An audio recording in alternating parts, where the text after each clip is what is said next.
Yes, everybody, welcome back to TarHeelIllustrated.com, or, of course, if you are watching on our rapidly growing YouTube channel, that is Tar Heel Illustrated. I'm THI staff writer Jacob Turner, and joining me, as he always does, our very own publisher, Andrew Jones. And AJ here for another off-season Carolina football ISO series podcast. In this one, going to be focusing on Drake Maye in this podcast. Quarterback battle is obviously a hot topic right now. We did one on Quizwell as well that may or may not be out by the time this one's out. We'll see what happens on that.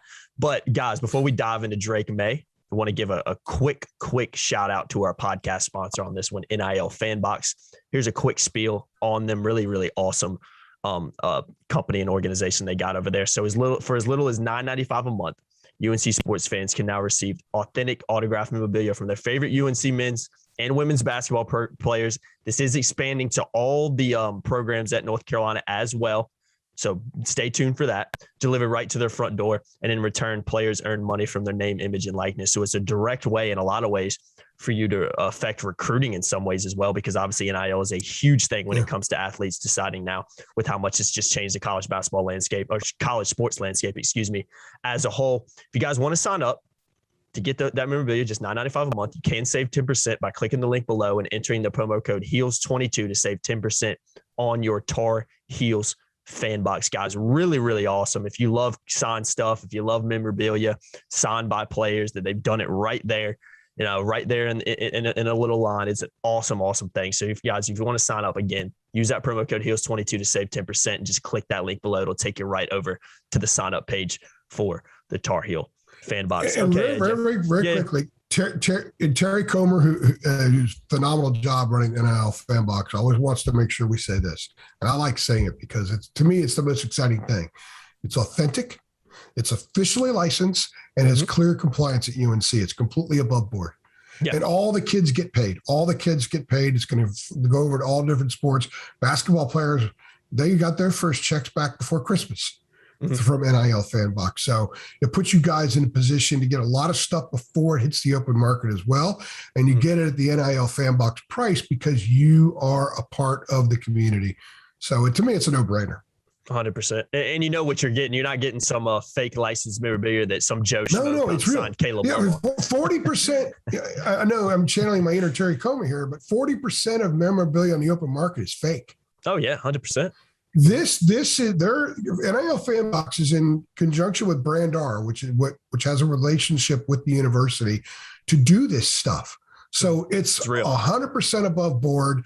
Go to our YouTube channel and scroll down. You can see a video from Terry's. You can see Caleb Love signing stuff. Yeah, we got pictures of back player. in December. Yeah.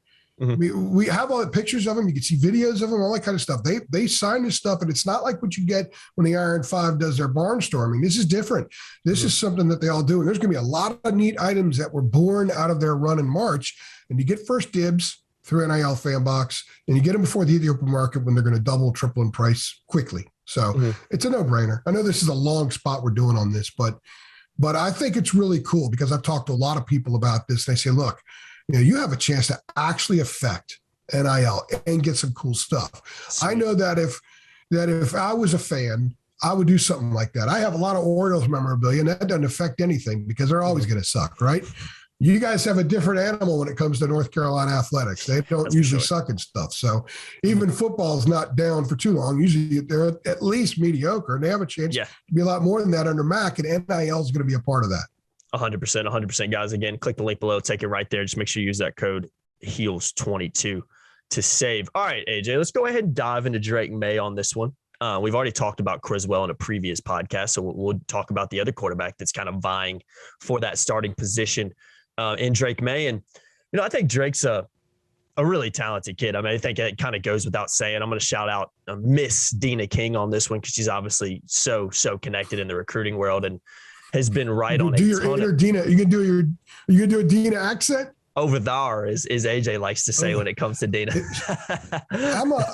Next time she flies will be the first time she flies. I'm going to go up in the R to fly over there. It's fantastic. You got to see the next prospect. AJ's definitely got the best Dina impersonation I've ever heard. So I'll go ahead and give you the and the she award likes for that when one. I do it, by the way. Yeah, she loves it. Somebody said to me one time, said, you think Dina's okay with that? So of course she is. She likes it. I make her laugh.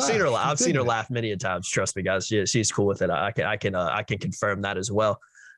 She's a guy that obviously covered Drake a ton in his recruiting and always was so high on him, so high on Drake and kind of the kid he is, kind of the lack of a better word, kind of the aura, the swagger he has about him when he steps on the football field. He's just a really, really talented kid who's got a lot of confidence. When you look at his family, look at his dad, their history with North Carolina, Luke Maye, his dad being the starting quarterback at Carolina back in the day as well. I mean, it's just an athletic family. His brother played baseball at University of Florida as well. So this is a family that is full of really, really talented kids at sports. And I think Drake Maye, from what we've heard, is at the top of that list in a lot of respects from some things you can hear. Yes. He's just, arguably and probably provably the most athletic one in that family.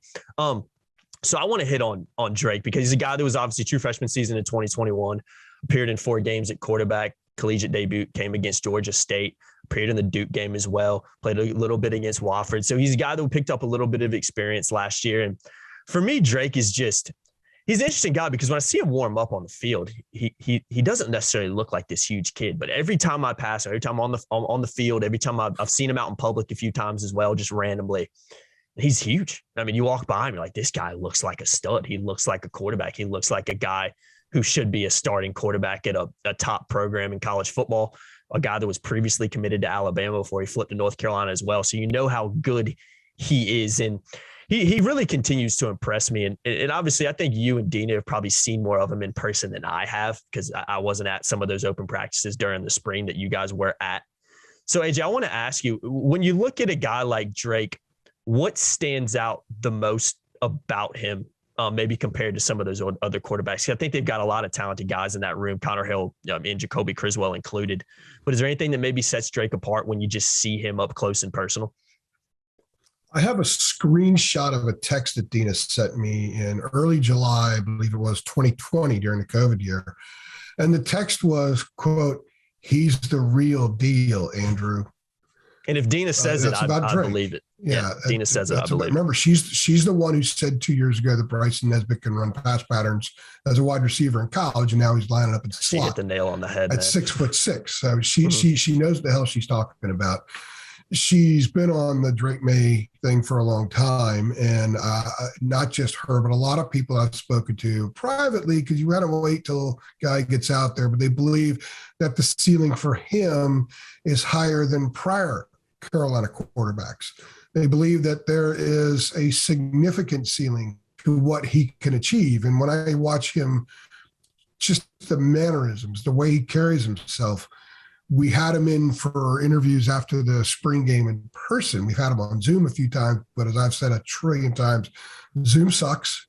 You don't get much out of it. It's not the same thing as a young man being face-to-face with a bunch of reporters twice his age and older, some of us are, and to really see how they carry themselves. And Drake Maye, to me, carries himself like a guy who's going to be fine in a 1-minute drill.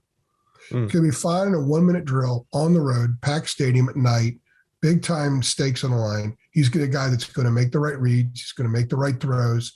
He's going to know when to run, when not to run, and he's going to get the ball out of his hands quickly. He's just got all those tools.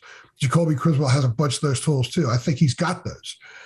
I think that if you look at them both standing next to each other and you think, okay, draw a line how far this guy's game can extend ultimately, you're going to have a real long line in front of Criswell.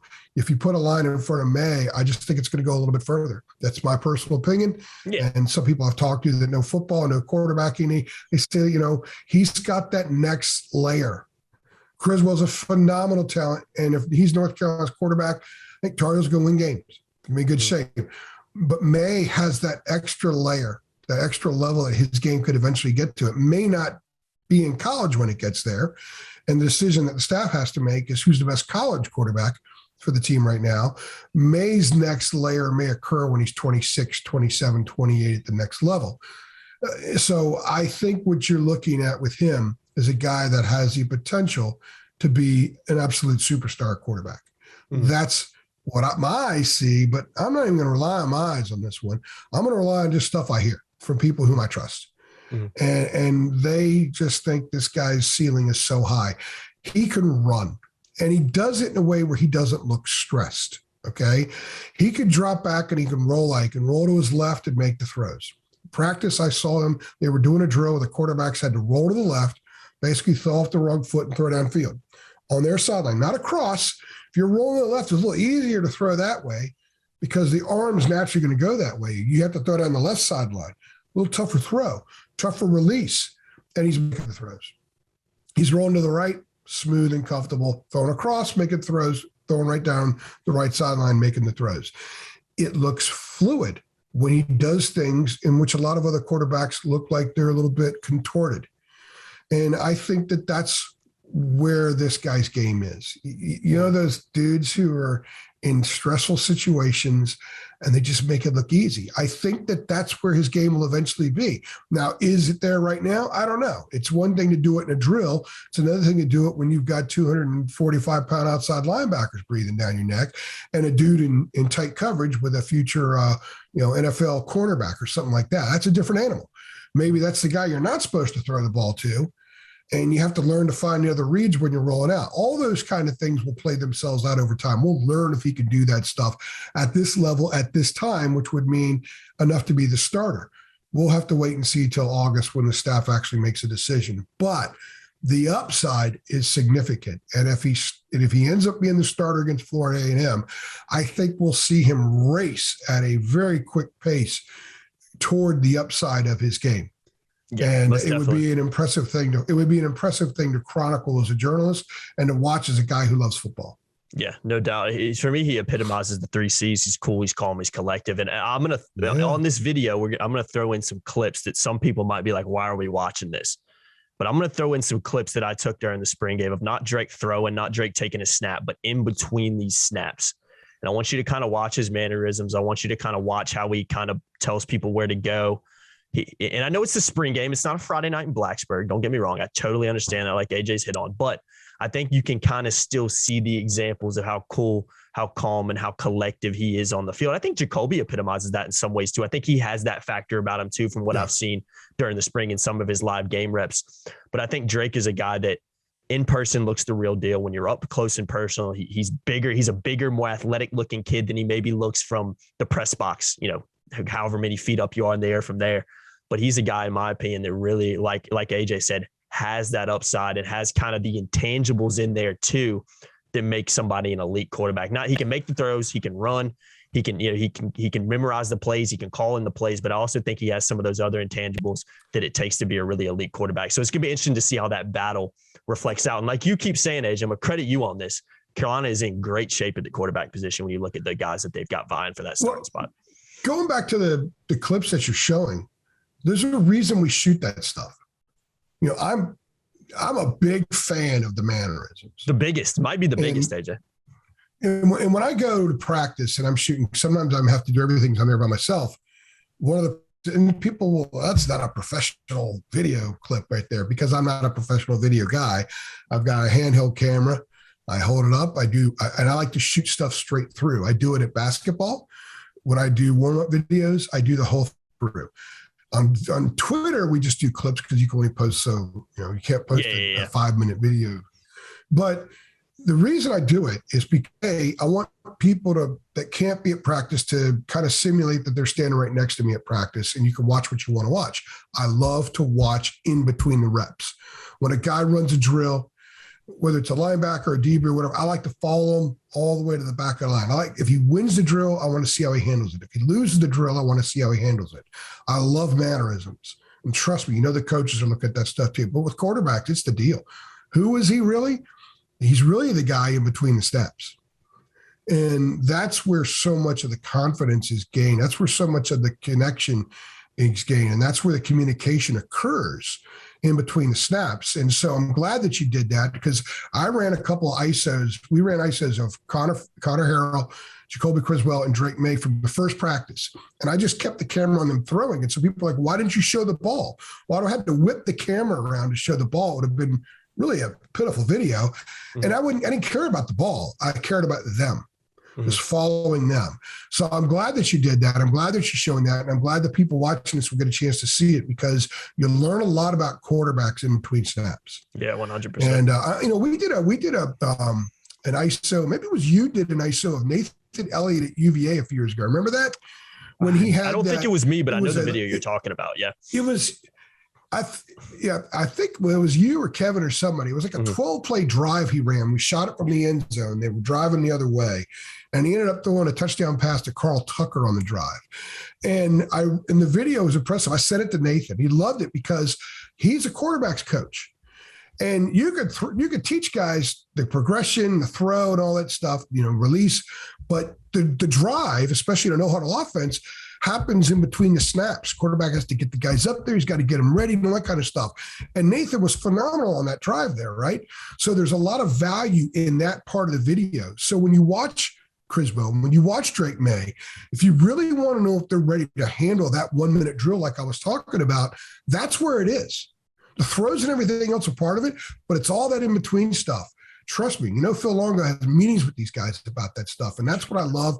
If you want to do nuts and bolts, nooks and crannies football, that's one of the things that I love about it. So I appreciate you shooting that and putting in this the clips in this video. Yeah, no doubt about it. If you guys want to go see the full ISO, we have that on our YouTube channel as well. So you can go watch all the clips from that. I'm just going to include it. And you can find the Nathan Elliott one too. You got to hunt go for check a that while, out. But you can find it on there. Go check that out. Nathan has it, and he loved it. Oh, I'm sure he Nathan's did. grandma asked for it. Oh, I love it. I love that. First. It's always the family, right? They're the ones who want to get in on that stuff, which is fantastic stuff. And, is rewarding while we do this kind of stuff anyway. So I think it's a good place to wrap this one up. We'll see how the quarterback battle kind of, how it ends up in fall camp and whatnot. But like I've said, and like AJ said many times in podcasts before, I think the quarterback position at North Carolina is in good hands with the guys that they have vying for the spots. And if it's Drake Maye who ends up being the starter, I think it'd be really, really exciting to see how he develops and how his game takes off this season. We'll see what happens when the time comes. I've been Jacob Turner. He's been Andrew Jones for another UNC football ISO video. If you guys want to see some more of these videos, we'll be rolling out. Stay tuned. We'll be rolling out these, all throughout the summer and throughout the off season. So just keep it locked to our YouTube channel and keep it locked to TarHeelIllustrated.com. One more time, guys, click the link below to sign up for NIL Fan Box. $9.95 a month. UNC sports fans receive authentic autographed memorabilia right to their front door. Just use that promo code HEELS22 to save 10%. Like, share, subscribe, hit that notification bell so you know every time we upload. We'll see you guys in the next one. Thanks for watching. Thanks.